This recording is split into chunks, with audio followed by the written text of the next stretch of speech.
Kapuso, 40 araw na lang, Pasko na. At bukas na ang iba't ibang Christmas pasyalan sa shoe capital ng Pilipinas. Saksi, si Oscar Oida.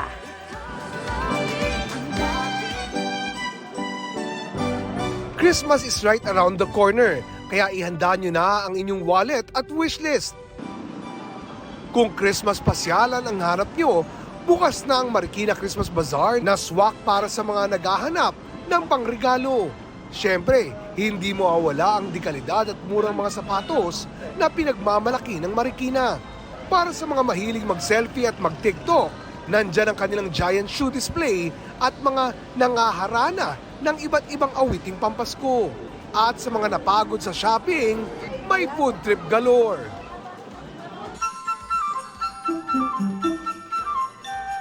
Balot naman sa nagniningning na pailaw ang bahay na ito sa may Sinai Street sa Marikina. Tampok dito ang life-sized figures ng mga superhero tulad ni na Superman, Iron Man at iba pa. Hindi rin mawawala si Santa Claus. Naalo kami rito eh.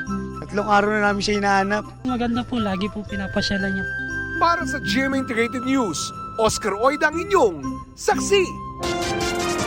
Mga kapuso, sama-sama tayong maging saksi. Mag-subscribe sa GMA Integrated News sa YouTube.